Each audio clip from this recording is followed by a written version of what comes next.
Marcos capítulo 1, do verso 14, nós vamos ler hoje até o verso 34. A Bíblia diz assim: depois de João ter sido preso, foi Jesus para a Galileia, pregando o evangelho de Deus, dizendo: o tempo está cumprido, o reino de Deus está próximo, arrependei-vos e crede no evangelho. Caminhando junto ao mar da Galileia, viu os irmãos Simão e André, que lançavam a rede no mar, porque eram pescadores. Disse-lhe Jesus: vinde após mim, eu vos farei pescadores de homens. Então eles deixaram imediatamente as redes e o seguiram.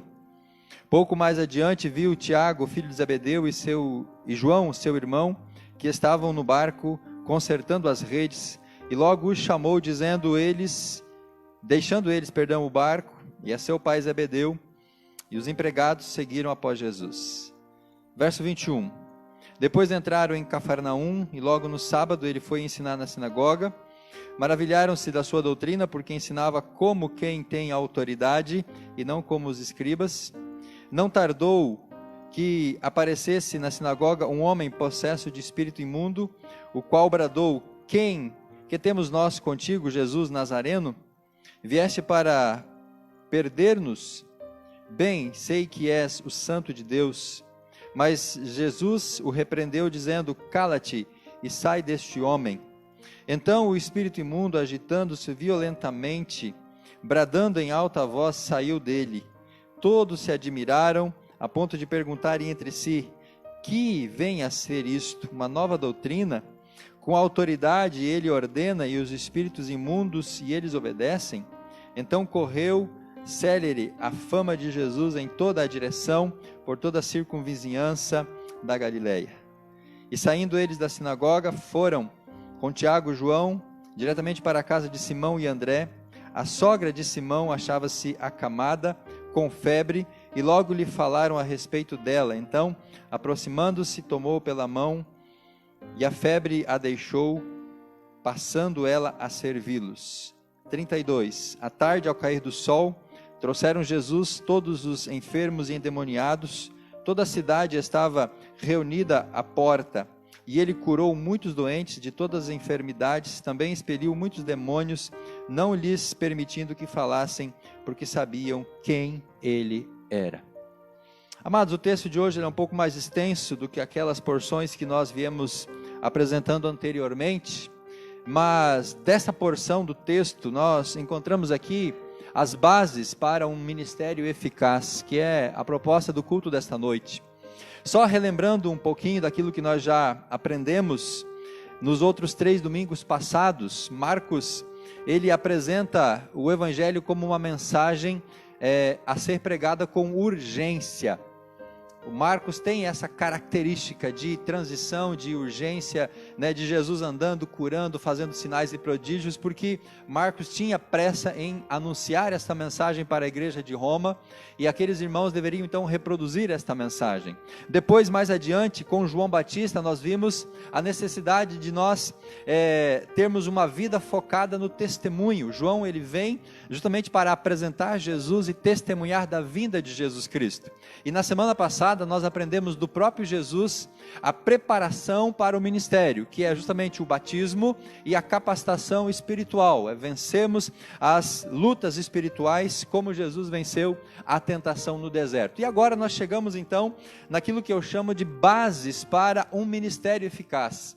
E essas bases, elas apresentam aqui para nós como sendo a pregação do evangelho, sendo o discipulado, e a terceira base, a ministração ou o exercer o poder de Deus. Irmãos, líderes espirituais, líderes de igrejas, inclusive nós também como igreja, nós temos procurado uma ênfase, ou procurado estratégias, procurado meios, procurado formas para fazer o ministério crescer, para que a igreja possa crescer, e assim a bênção de Deus esteja cada vez mais sobre nós. Está conosco hoje à noite o pastor Neidivaldo, que pastoreia na cidade de Curitiba, agora pastor de uma igreja recém-formada. Não tenho dúvida de que o pastor Neidivaldo também busca de Deus uma maneira de fazer aquela comunidade crescer. E nós temos esse anseio, meus irmãos, de ver a igreja crescer. É desejo do nosso coração, que a igreja possa se expandir. Mas uma coisa nós precisamos admitir: não existe uma fórmula mágica.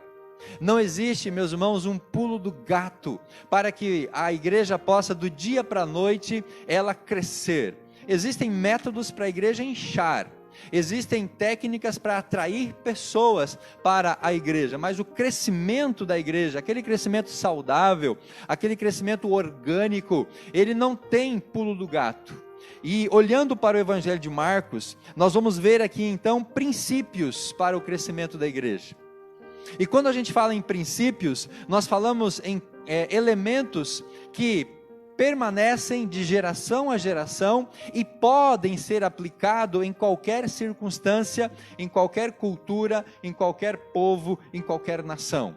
Quando a gente entende princípios e a gente interioriza esses princípios e a igreja passa a viver por princípios, esses princípios vão nortear então o crescimento da igreja.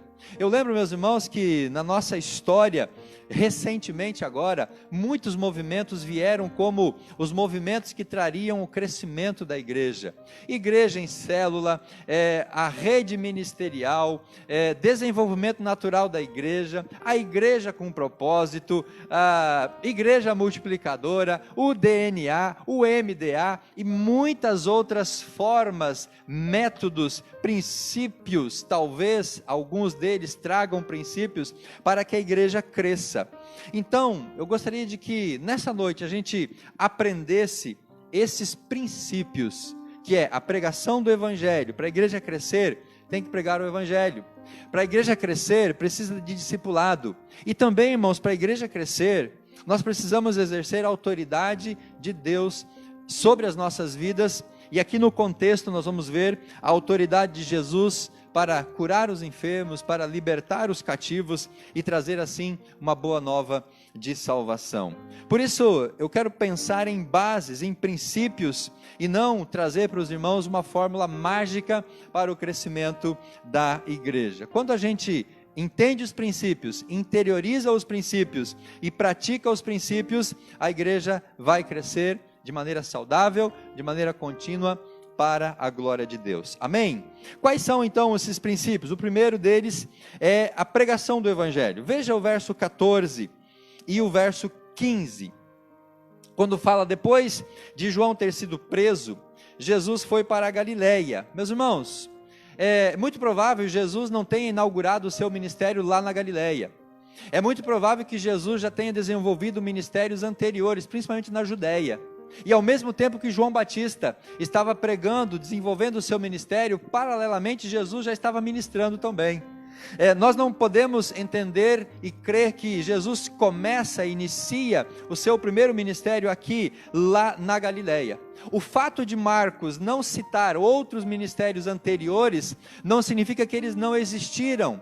A questão é que Marcos está enfocando ou focalizando esse ministério de Jesus lá na Galileia. E há muitos autores, estudiosos, um deles que eu li durante a mensagem, a preparação desse texto, fala que Jesus desenvolveu o ministério na Judéia, e quando João foi preso por Herodes, Jesus entendeu que era o momento de deixar a Judéia e ir para a Galileia. E esse comentarista afirma que nessa ida para a Galileia, Jesus tenha passado por Samaria e ali tido aquele encontro com a mulher samaritana. É uma tese, é uma possibilidade. Nós não sabemos quanto tempo Jesus demorou para sair dali do batismo, porque Marcos, quando fala, e logo, lá no verso 12, o Espírito levou, depois de João ter sido preso, Marcos enfoca aqui a sua dinâmica e a sua essência da pregação do Evangelho num contexto de rapidez. É muito provável que Jesus tenha, sim, desenvolvido outros ministérios, mas o que Marcos destaca é que depois que João foi preso, Jesus então vai para a Galileia, vai para a sua cidade natal, vai para o ambiente onde ele cresceu e onde ele se desenvolveu, e ali na Galileia, ele começa o ministério na Galileia. Ele começa ali a desenvolver aquele ministério naquela região, naquela circunvizinhança. E qual é o ministério que Jesus desenvolve? Qual que é a ênfase do ministério de Jesus? Jesus começa, queridos, o seu ministério pela pregação. É isso que Marcos diz. Jesus foi para a Galileia fazendo o quê? Pregando o Evangelho de Deus. Por isso que uma das bases e a primeira base para um ministério eficaz é a pregação. A igreja pode fazer muitos outros movimentos para atrair pessoas, para inchar a igreja, para trazer multidões. Mas o que vai realmente salvar as pessoas e o que vai realmente promover salvação é a pregação. Porque sem pregação não há conversão. O ministério sempre deve ter como base a pregação da palavra. Por isso, meus irmãos, eu e você devemos sempre pregar a palavra, testemunhar da palavra, exortar para a palavra, porque é a palavra que vai abrir o entendimento do incrédulo, é a palavra que vai chegar no coração do pecador, e é a palavra que vai gerar conversão e salvação e transformação. Se nós não pregarmos a palavra, não pregarmos o evangelho, todos os outros movimentos que nós fizermos poderão atrair pessoas para a igreja, mas pessoas que não vão experimentar uma conversão. Muitos virão, mas não estarão convertidos. Eles vão inflar a igreja, mas não serão de fato a verdadeira igreja. Nós não podemos abrir mão da pregação. E qual é a pregação que Jesus faz? Qual que é a mensagem que Jesus pregava? O que ele pregava? Ele pregava, segundo Marcos, o evangelho. O evangelho é as boas novas. O evangelho é a mensagem de salvação. Evangelho de quem que Jesus pregava? O evangelho de Deus. Marcos apresenta o evangelho de Deus. E aqui, irmãos, eu quero enfocar 4 ênfases de evangelho. Marcos fala do evangelho de Deus, porque vem de Deus e nos conduz para Deus. Mas existe uma outra expressão, o evangelho do reino, como Mateus focaliza, pois a fé no Salvador nos leva para o reino. Nós temos também a expressão, o evangelho de Jesus Cristo, porque ele está no centro do evangelho. Sem Cristo não há evangelho. Sua vida, seu ministério, sua morte, a sua ressurreição e a sua ascensão é a essência do evangelho. E Paulo usa a expressão, o evangelho da graça de Deus, pois não é possível haver salvação sem a graça de Deus. Então, o que a igreja precisa pregar? O evangelho de Deus, o evangelho do reino, o evangelho da graça, o evangelho de Cristo, as boas novas da salvação. Se nós tirarmos esta mensagem da nossa pregação, nós esvaziamos e anulamos por completo a nossa pregação. Por isso Jesus, ele chegou na Galileia pregando justamente o evangelho do reino. E o que estava dentro dessa mensagem do evangelho do reino? Marcos diz que ele pregava dizendo, olha, o tempo está cumprido, o reino de Deus está próximo, arrependei-vos e crede no evangelho. Basicamente, Jesus prega 2 coisas, o arrependimento e a necessidade de crer. A mensagem que não tiver arrependimento e o apelo para crer em Jesus como Salvador é uma mensagem esvaziada. A mensagem que não apontar a necessidade de uma mudança de vida, uma mudança de mente, porque essa é a raiz da palavra arrependimento, mudança de mente, mudança de pensamento, mudança de atitude, mudança de comportamento. A mensagem que não tiver, irmãos, arrependimento, ela já está comprometida na sua eficiência. E a mensagem que não levar a pessoa a crer no evangelho, a crer em Jesus, também estará comprometida. Então não tem muito segredo, não tem muito mistério. Quando nós formos pregar o evangelho, nós temos que levar a pessoa ao arrependimento, a mudar a sua vida, e nós temos que levar a pessoa a receber a Jesus como Salvador, para que ela possa então estar na presença do nosso Deus. A mensagem de Jesus, ela é simples. A mensagem de Jesus, ela é direta e ela é eficaz. E essa mensagem apela também para a fé. Arrependei-vos e crede no evangelho. Em Jesus Cristo está a promessa de salvação. A salvação é fruto de uma fé depositada em Jesus. E o evangelho é nada mais do que as boas novas. Jesus chegou pregando o evangelho e agora ele diz para crer no evangelho, ou seja, crer na sua boa nova, na sua notícia de salvação, na sua mensagem de mudança e de transformação, porque Deus quer assim um verdadeiro arrependimento, e sem o crer no Evangelho não há um verdadeiro arrependimento. Então, irmãos, essa é a primeira base.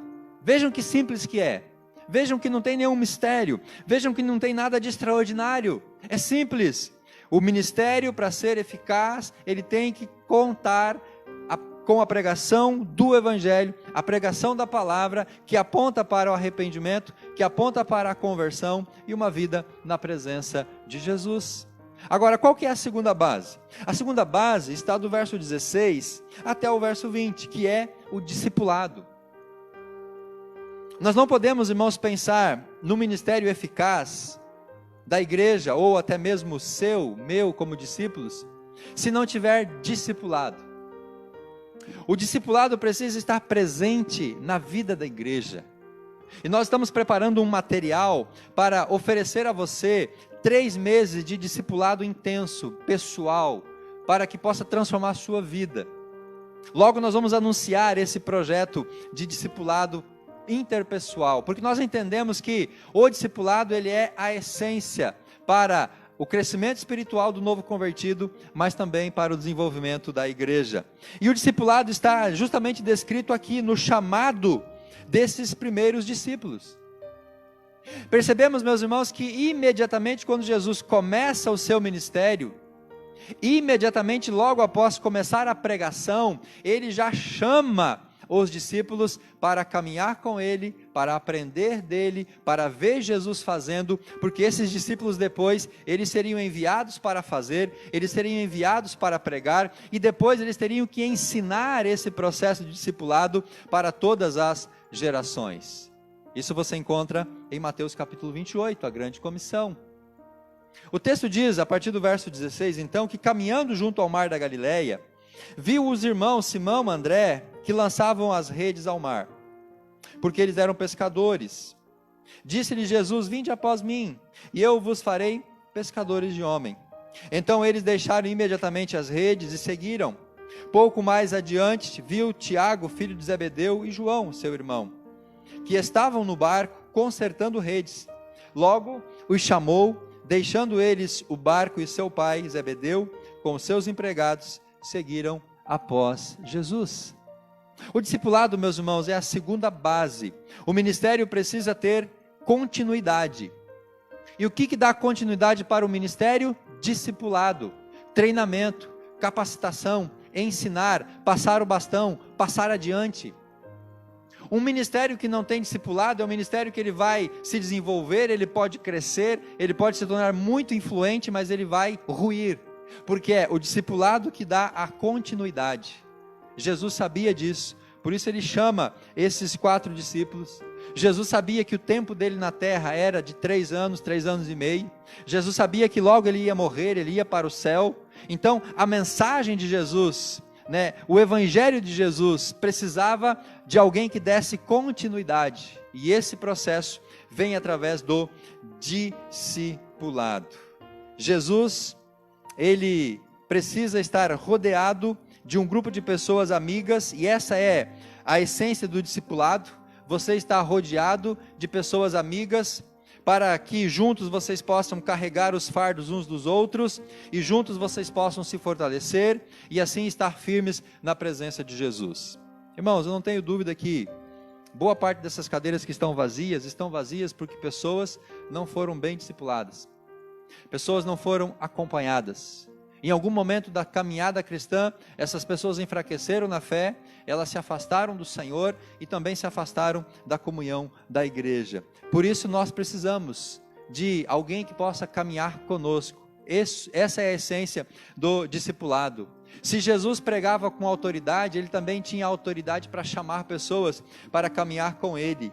E notem uma coisa, meus irmãos, importante: Jesus chama esses discípulos da sua ocupação diária. Jesus chama esses homens de onde eles estavam e a partir daquilo que eles estavam fazendo. O que significa isso? Jesus quer pessoas simples, pessoas comuns, homens e mulheres que estão envolvidos com as suas coisas, para que eles possam então ser desafiados à vida de discipulado. Jesus não vai para os centros religiosos, Jesus não vai para o templo de Jerusalém, Jesus não vai procurar entre os fariseus pessoas para segui-lo, não. Jesus chama homens que estavam ocupados com os seus afazeres da vida diária. Por isso, esses homens aqui nos ensinam alguns princípios importantes do discipulado. E o primeiro deles é que o ministério, ele deve focar no discipulado, mas nós temos que observar e notar o que esses homens eram. Quem eram esses homens? O texto nos apresenta aqui, irmãos, homens simples. Naquele contexto de Jesus, pescador era um grupo de homens simples. Não eram estudiosos, não eram religiosos, não eram teólogos, não eram sacerdotes nem escribas, eram homens simples. E Deus quer chamar homens e mulheres simples, como você, como eu, para que nós então possamos ser a força do discipulado. Não espere que Deus vai te chamar quando você estiver fazendo alguma coisa extraordinária.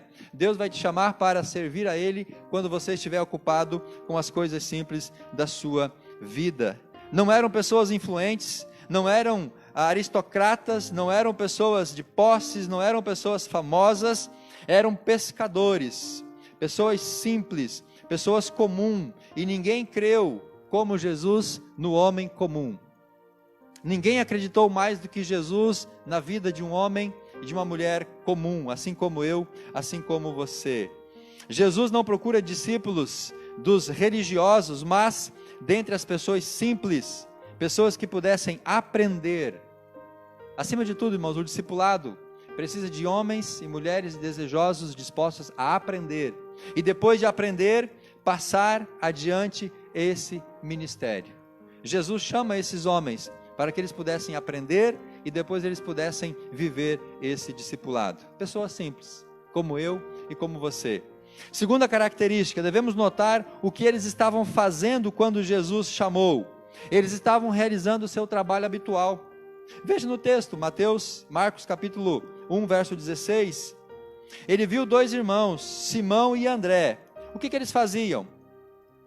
Lançavam a rede ao mar, porque eram pescadores. Depois Jesus viu os outros dois irmãos. O que eles estavam fazendo? Estavam no barco consertando as suas redes. Eles estavam ocupados com o seu fazer diário, o seu trabalho habitual. Deus chama homens e mulheres desse contexto. Deus não vai chamar homens e mulheres para o discipulado apenas aqueles que servem na casa de Deus, ou apenas quando nós estamos orando, ou apenas quando nós estamos numa campanha de jejum e oração. Não, irmãos, Deus vai nos chamar quando a gente talvez menos espera. Deus ele vai nos convocar quando há uma necessidade, e isso pode acontecer a qualquer momento, principalmente em meio ao seu trabalho cotidiano. Aliás, queridos, é ali que Deus quer que você esteja desenvolvendo o seu ministério pessoal. É ali que Deus quer que você esteja pregando o Evangelho. É ali que Deus quer que você esteja testemunhando de Jesus Cristo.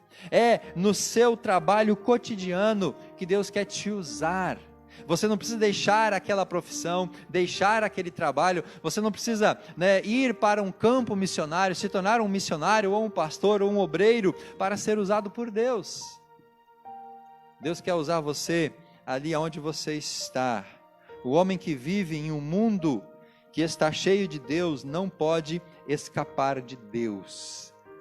Você não tem como escapar se Deus realmente te chamar e Deus te convocar. O que esses homens poderiam fazer, a não ser responder o chamado de Jesus? Os primeiros deixaram os seus barcos imediatamente, deixaram as suas redes e seguiram a Jesus. A segunda dupla de irmãos deixaram o barco e o seu pai, Zebedeu, com os seus empregados, e eles então seguiram a Jesus. O fato é, sim, meus irmãos, que o discipulado exige de nós algum tipo de renúncia. Sempre o discipulado vai demandar alguma renúncia. E se nós não estamos dispostos a renunciar, nós nunca vamos poder desenvolver um discipulado eficaz. Terceiro detalhe, devemos notar como Jesus os chamou. Qual foi o chamado de Jesus para aqueles homens? Uma única palavra: sigam-me. Jesus chama aqueles homens apenas com uma palavra: sigam-me. E ao que tudo indica, meus irmãos, essa não era a primeira vez que Jesus havia estado em contato com esses homens. É muito provável, segundo João capítulo 1, 35 ao 49, que Jesus já tinha tido um contato com eles anteriormente. Até o possível de que Jesus já tinha eles anteriormente chamado para aceitarem o seu evangelho, ou seja, receber a Jesus como Salvador. Porque a impressão que dá aqui no texto é que Jesus estava passando, viu aqueles homens e disse: venham após mim, e eles vieram, mas... Aí fica aquela questão: mas eles já eram convertidos? Eles receberam Jesus como Salvador? Como que Jesus vai chamar homens que não se converteram ainda para segui-lo? Há uma grande probabilidade de que esse não tenha sido o primeiro encontro que Jesus tenha tido com esses homens. Há uma probabilidade que esses homens já tinham ouvido a pregação de Jesus, do verso 14 do verso 15. Há uma probabilidade que esses 4 homens já haviam então aceitado a pregação, aceitado Jesus, aceitado o evangelho, e agora então Jesus vai chamá-los para o discipulado. E aqui tem uma coisa importante para a gente pensar: o discipulado, ele vai ser uma consequência da conversão e da salvação. Não é possível sermos discípulos de Jesus se nós não passarmos pela conversão, pelo arrependimento, pelo novo nascimento. Muitos até querem ser discípulos de Jesus, mas eles não conseguem avançar no discipulado. Por quê? Porque justamente falta o principal, falta a conversão, falta a salvação. Então, como que Jesus chama aqueles homens? Venham após mim, sigam-me, e eu vou fazer de vocês pescadores de homens. E essa expressão pescadores de homens não é inaugurada aqui por Jesus. Esse termo era muito comum já naquele contexto. Outros líderes, outros mestres, outros profetas lançavam os seus convites, lançavam as suas propostas, as suas filosofias, e as pessoas que mordiam essa isca seguiam aqueles profetas, seguiam aqueles líderes. Então esses também eram pescadores de homens. O fato é, meus irmãos, que pescar homens tem muito a ver com pescar peixe. Eu não sei quantos dos irmãos aqui é pescador, mas há uma semelhança muito grande entre pescar homens e pescar peixes. E essa é a 4ª característica aqui do discipulado. O que eles deveriam fazer? O que Jesus lhes ofereceu? Jesus oferece para aqueles homens uma tarefa. Jesus oferece para eles um trabalho. Discipulado não é ócio. Discipulado não é preguiça. Discipulado, irmãos, não é ficar sem fazer nada. O discipulado, ele envolve serviço, não é descanso, não é férias, não é lazer. Discipulado envolve trabalho. E Jesus chama aqueles homens do contexto que eles estavam trabalhando. É muito provável que Jesus não vai chamar alguém que esteja de braços cruzados. É muito provável que Jesus não vai chamar alguém para o discipulado, para assumir algum ministério, se aquela pessoa não está fazendo nada. Nós temos muitos ministérios vagos ainda na igreja, muitas cadeiras vagas para o ministério. De onde Deus vai tirar essas pessoas para servir nesses ministérios? Ele vai buscar exatamente aquelas pessoas que estão envolvidas. Deus não vai chamar, querido, aquele que não está fazendo nada, porque Deus sabe que se ele não está fazendo nada, é porque alguma coisa está errada com a vida daquela pessoa. Então é muito provável que Deus vai chamar alguém que já esteja ocupado, alguém que já esteja muito atarefado, porque Jesus passa naquela região, e Jesus viu muitas pessoas ali, e ele chama aqueles 4 pescadores, porque ele viu naqueles homens as características necessárias para isso. Algo no que possa investir a sua vida. Isso é o chamado de Deus. Deus vai chamar você para investir a sua vida em algo que vale realmente a pena. Da maneira que Jesus convocou aqueles homens, ele não convocou para a comodidade, mas ele chamou eles para uma tarefa.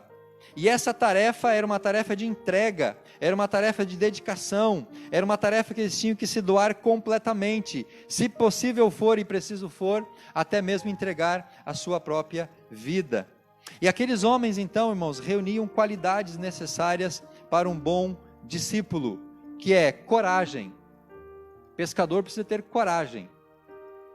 Pescador precisa ter coragem. Pescador medroso não sai, não se aventura para a pescaria. O discipulado, Jesus exige coragem, capacidade de trabalhar em equipe. O pescador tem que trabalhar em equipe. Eles precisam um do outro. Na hora da tempestade, na hora de puxar as redes, na hora de remar, o pescador precisa saber trabalhar em equipe. O discipulado exige trabalhar em equipe. Aquele que não sabe trabalhar em conjunto não terá características para o discipulado. O pescador precisa de paciência. Ser discípulo e desenvolver discipulado exige também paciência. Nem todo mundo vai crescer ao mesmo tempo, nem todos vão se desenvolver ao mesmo tempo. Há pessoas que vão demorar mais, por isso o discípulo exige paciência. Energia, resistência, fé, tenacidade são características para um bom discipulado. E Jesus viu naqueles homens pescadores todas essas características. A igreja precisa avançar no discipulado. E a última base, queridos, a partir do verso 21 até o verso 34, é a manifestação do poder de Deus. Jesus nos mostra que o discipulado eficaz, ou o ministério eficaz, ele passa pela pregação do evangelho, começa com a pregação, ele passa pelo discipulado, e ele também precisa de um elemento para dar autenticação àquela pregação e àquele discipulado. Então, a manifestação do poder de Deus é a autenticação através do qual o ministério recebe o seu selo de autoridade. Jesus poderia muito bem ficar só pregando o evangelho e discipulando. Mas por que Jesus realiza sinais, maravilhas e prodígios? Porque esses sinais e maravilhas e prodígios eram as maneiras de autenticar o ministério, a autoridade de Jesus. Lembram que eu disse lá no começo de Marcos que Jesus veio como servo de Deus. Ele veio para servir, e ele veio servir com autoridade. Então a manifestação do poder de Deus é algo que nós precisamos também, irmãos, vivenciar e experimentar. Você e eu precisamos sim, irmãos, buscar ser canal da bênção e do poder de Deus. Ou nós cremos que os dons eles cessaram, ou nós cremos que esses dons eles podem ainda ser vividos hoje pela igreja. Ou nós cremos que cura e libertação era algo somente para o tempo de Jesus, ou nós cremos que isso ainda se manifesta hoje. Mas nós podemos avançar dentro de uma busca bíblica, sólida, dentro da palavra de Deus, sem cair nos extremismos e aí nas tantas coisas que acontecem hoje. Mas, irmãos, nós podemos, e eu creio que nós devemos sim crer, que Deus pode nos usar para exercer poder e autoridade no nome de Jesus. Porque se você ler, e você vai ler o Evangelho de Marcos comigo aqui por um bom tempo, nós vamos ver Jesus curando, Jesus libertando, manifestando poder e graça. Então, meus irmãos, pensar que nós podemos ser esse canal, deve exigir de nós também uma busca, uma consagração, uma vida de santidade, uma vida de renúncia. O ministério recebe autenticação através dos sinais e dos prodígios. O texto diz que depois eles entraram em Cafarnaum. Jesus, ele faz a sua base, Jesus estabelece a sua base de trabalho nessa região ali da Galileia, muito provavelmente na casa de Pedro. Na casa de Pedro, onde ele vai depois curar a sogra. E é nessa região ali que ele começa então a exercer o seu poder e a sua autoridade. E aqui no texto eu tenho 3 destaques da manifestação do poder. O primeiro deles, irmãos, foi numa sinagoga. O texto diz que no sábado ele foi ensinar na sinagoga. O que era a sinagoga? A sinagoga era diferente do templo. A sinagoga, ela surgiu quando o povo estava cativo na Babilônia. A sinagoga surgiu para que os judeus se reunissem, aprendessem a palavra, estudassem a palavra, pregassem a palavra. A sinagoga, ela poderia ser formada em qualquer lugar onde houvessem judeus maiores de 12 anos. Esses homens se reuniam e eles então formavam ali uma sinagoga, que era um centro, um local de estudo da palavra. A sinagoga tinha esse ambiente de estudar a Bíblia. A sinagoga era dirigida por leigos, não era por sacerdotes, nem por profetas. Na sinagoga tinha o chefe da sinagoga, Jairo, lembram de Jairo, que era do chefe das sinagogas? Então, era um grupo de homens, um grupo de leigos que se reuniam, e era muito comum quando chegava uma nova pessoa na sinagoga, dar a oportunidade para aquela pessoa expor a palavra de Deus, e Jesus fez isso muitas vezes, Paulo fez isso muitas vezes. Agora, o que nos chama a atenção, meus irmãos, é que nesse ambiente da sinagoga, é nesse ambiente de leitura da Bíblia, é nesse ambiente de aprendizado que nós encontramos esse homem que chega ali na sinagoga para ouvir a palavra de Deus, mas o espírito imundo, como fala no verso 23, o homem estava possesso por um espírito imundo. Esse espírito imundo, ele se manifesta. E um comentarista que eu estava estudando e lendo durante a semana, diz que era muito provável que esse homem visitava aquela sinagoga regularmente, mas o demônio nunca se manifestou, porque ele nunca se deparou com o Filho de Deus. Segundo esse estudioso e teólogo, esse homem frequentava essa sinagoga, mesmo já estando possuído por esse espírito maligno. Mas quando ele se depara com Jesus, ele não resiste à autoridade do Filho de Deus, o Espírito se manifesta, Jesus manda ele se calar, expulsa o demônio daquele homem. Por quê? Porque Jesus não queria que ele fosse revelado antes do tempo. Por isso que Jesus, ele sempre proibia os espíritos de falar sobre quem ele era, porque não havia chegado ainda o tempo de Jesus se manifestar como Filho de Deus. Mas pensando nesse homem, meus irmãos, que estava possesso por esse espírito, um homem que frequentava regularmente a sinagoga, segundo esse teólogo, esse comentarista, nós podemos pensar também, irmãos, que no nosso meio há muitas pessoas que ainda padecem de algumas coisas que precisam de libertação.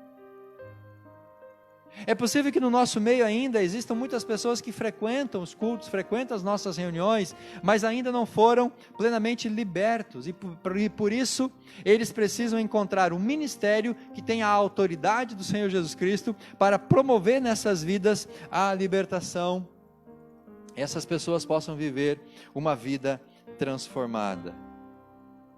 Muitas pessoas frequentam a igreja, são capazes de dizer quem é Jesus e até mesmo de tremerem de medo do julgamento, mas ainda assim continuam perdidos, segundo esse teólogo. Tomara que no nosso meio não existam pessoas com essas características.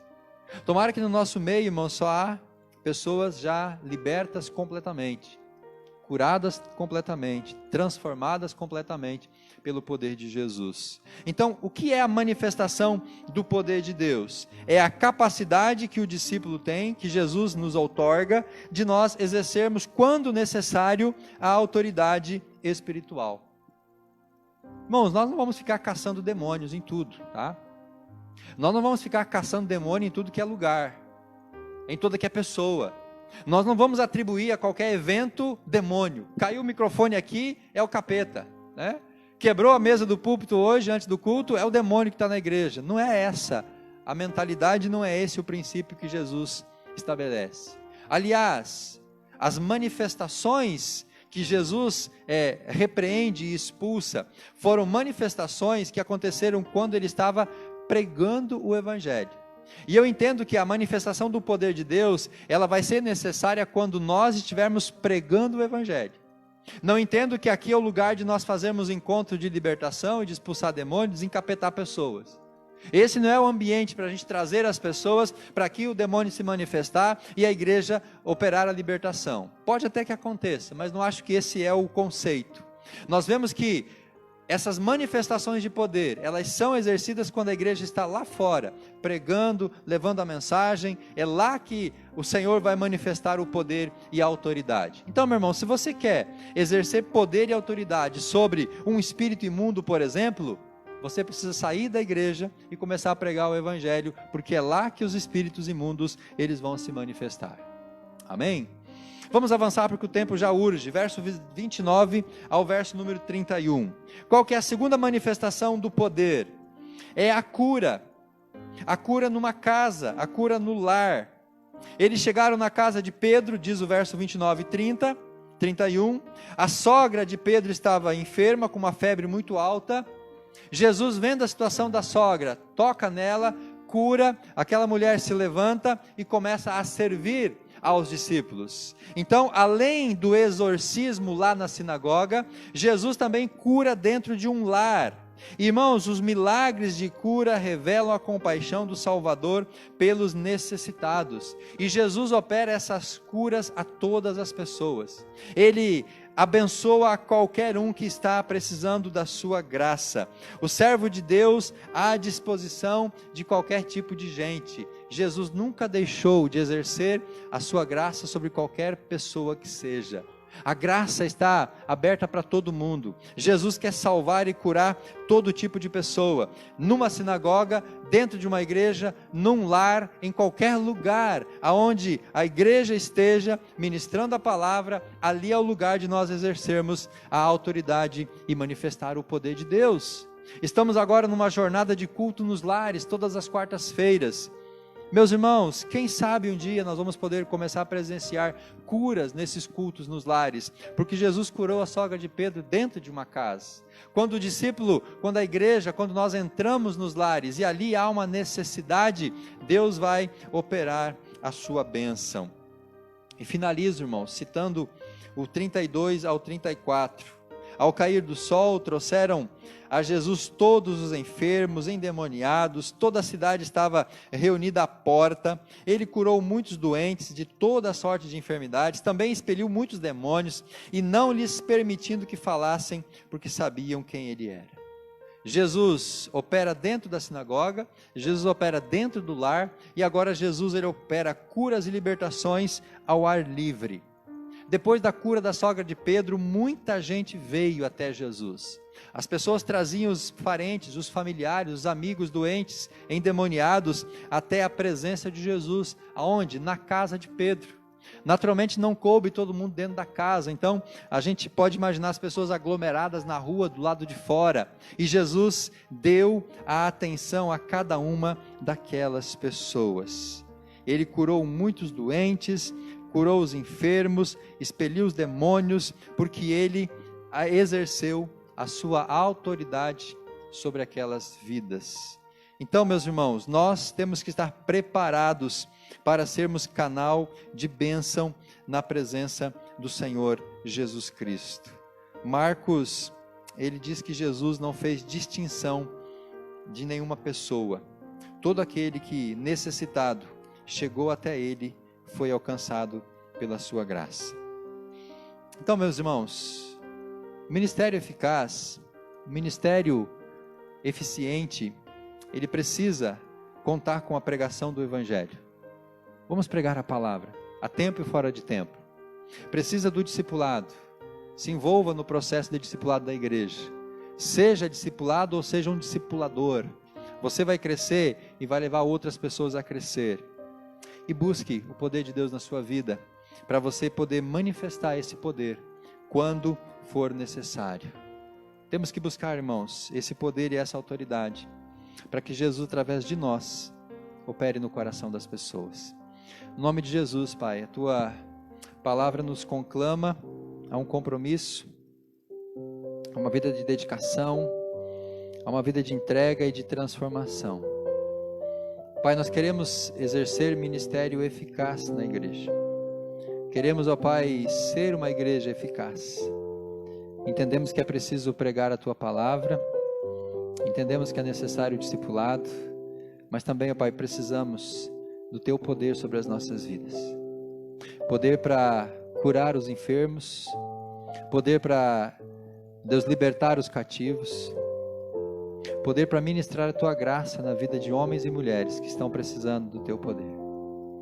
Ó Pai, nos dê essa autoridade, que quando orarmos, o enfermo possa ser curado. Quando orarmos, ó Pai, a pessoa oprimida possa ser liberta.